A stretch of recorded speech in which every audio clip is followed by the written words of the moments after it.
All right, so there you go. Google has dropped another update, and for most of the senders out there, the deliverability has dropped by more or less than 50%. Now, over here, it raises one simple question: is cold email dead? Right? Because of this Google deliverability issue out there, is the whole cold email and lead gen industry going to die down? Now, to answer the question, we surely have to identify the main issue first, like what exactly Google has done and what are the best practices that we need to apply in order to further tackle that issue. So that being said, right now, the stage that we're looking at is from the emails that were being sent from Google to Google, from Outlook to Google, from Mission Inbox to Google, SMTP providers to Google, anything along the lines. The deliverability has actually dropped by 50%. Previously, let's suppose if I was sending 1,000 emails, I used to get like 10 positives. Right now, we're looking at from sending 1,000 emails, we're getting approximately 4 to 5 positives. Now, there are some ways in order to tackle the issue, but first let's cover the likelihood of the causes that have actually went on to further have this whole breakdown. So typically, this issue actually happens in 2 different time zones of the year. The first one is approximately near June and July, and the second one is by the end of the year, approximately November and December. Now, the likelihood of having this one in November and December is actually because of the promotional season, right? There are some stances where it's just solely because of the promotional season, right? Google, it tends to raise up the guards to make sure those spammers who are sending spam emails out there, 50% off, free offers, limited time offer, that can be pushed. Now, it's another interesting fact over here that just because of this, those individuals who are just going to buy a fresh domain, set up their email account, set up their ad box, and let's suppose it's a startup company, they wouldn't be able to inbox their email as well, which means the actual individuals who are using actual Google admin panels, they will still be affected by this particular update. Now, it surely raises another question over here in regards to this. Google can just put a particular update that any particular domain which has got an age of 1 year, that is the only domain that should be able to send emails to the other email accounts as well, to the other email addresses. But again, it just leaves another mark over here is because of this, any particular startup wouldn't be able to simply inbox in the any other email address as well. So that being said, what exactly Google has done over here, it's pretty much straightforward. They have just raised their guard up, added more restrictions, and this is pretty much normal, right? Every other year, Google tends to have these sort of update. So in regards to this, what exactly we're going to be looking at are 4 to 5 really important aspects that we want to make sure we're at least covering to save our back as well. So of course, DNS, DKIM, DMARC records, we want to make sure everything is spot on over here. Regarding the domain age, it's quite interesting that there are some stances where Google might be looking at the particular domain age. So I'll be covering this one as well. And regarding link tracking, custom tracking, open tracking rates as well, this is something I would also cover. And of course, the promotional language. Any particular copy that has got spammy words, this is something I would like to cover as well. And again, regarding the aggressive promotional, this is something that Google has also taken a remark of. There might be some stances where Google might be identifying different copy patterns, let's say pain agitate solution, which is the most common framework out there pushing on cold email campaigns. But this is what I would personally recommend whilst sending out cold emails. Again, regarding the health of the domain, you want to make sure you're getting domains which have got a domain age of at least 30, 60 days out there, which means 1 to 2 months at least. Now, there are a lot of platforms out there from which you can purchase these domains.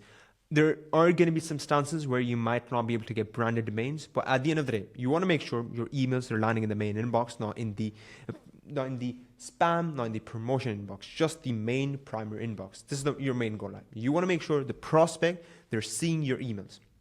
Then it's another aspect I want to cover. This is the basics, right? This is where if you're not setting this part up, you are 110%, there's a likelihood of you messing up the whole infrastructure end, because infrastructure is the most important thing. Right? You're doing cold emails to make sure emails land in the main inbox. If they're not, there's no point of building up a really nice offer, spending thousands of dollars on lead lists. There's no point of that. So you want to make sure you verify the SPF, DKIM, DMARC, everything properly. And if, let's say, you're using any particular vendors out there, you also want to double check with them if they are doing that on your behalf. Then regarding custom tracking links, this is something I would surely recommend to not to track anymore. Regarding open rates, if you're doing that, just cut that part out. This is not something in the good list of Google as well. right? Then I would surely like to cover regarding reduced email fingerprints. So how exactly we can do it? So it's quite interesting that you need to set up a lot of spin text. Like you need to make sure your copy has got a lot of spin text into that. So this is something I would recommend. This is a perfect example of how your copies should look like. This is exactly what we're pushing out for our own company, Leadamax as well. So you want to make sure your whole copy is short. It should be under 50 to 70 words, nothing more than that. When it comes to spin text, you want to make sure you're spin texting that a lot. Just build your own custom GPT, tell it to remove all the spammy words, spin text the words, not the lines. Now it's quite interesting. Let's say if it's we help homeowners. Now it's just going to spin text the line. It can craft 2 to 3 different lines, but you want to make sure you're spin texting every single word. Now this is another aspect I typically promote at my own company as well, and we promote for our own clients as well. So these are a couple of things you want to keep in mind as well. Then regarding sending identical blocks, and also there's another aspect regarding rich text. So in Smart Lead and Instantly in Email Bison, there's an option to remove the rich text. Now, why exactly is this important? Because if at the end of the day, you're sending plain text emails and you're not including any sort of links, any sort of images, you still want to make sure if you copy a particular email or copy from or value prop from ChatGPT or Notion or ClickUp and then add to Bison or Smart Lead or Instantly, there are going to be stances it might have some sort of hidden HTML. So there's an option out there. You want to remove the rich text in that particular node as well. Then there's another aspect in regards to monitoring the specific limits as well. So let's suppose in Smart Lead, there's a particular option that you can track. I'll just show you over here. Count, and we want to make sure if it's something along, let's say 95% plus, it's a good sign. If it drops below 95%, then try to not send a lot of emails through those particular mailboxes and just reduce the sending on those particular mailboxes as well. So this is another practice I would highly recommend. Again, in Smart Lead, there are 3 different levels of stages: red sign, yellow sign, and the green sign. If you're in the green sign, that's good. But if the percentage itself has actually dropped to less than, let's say, 95%, you want to cut those mailboxes off or just simply reduce the sending. Let's say if you typically send 10 emails per ad box, you want to make sure you've reduced to 5. Then, of course, automatically those particular mailboxes are going to recover time by time. Again, making sure we're having a setup of at least 50-50. So let's say if Google dies down, we at least have a backup running. And this is something that I would highly recommend, at least have backup. Let's say you want to send 2,000 emails a day. Make sure you get a capacity to send at least 3,500 emails. Let's say 1.5x, a 0.5x extra on top of that. This is something that you want to have. Let's say if you are a lead gen company, you've got clients, then you want to make sure you have some backup to prevent any sort of disputes or anything along the lines. So this is another thing. And typically for these sort of issues out there is a likelihood of these issues being solved in the next 2 to 8 weeks.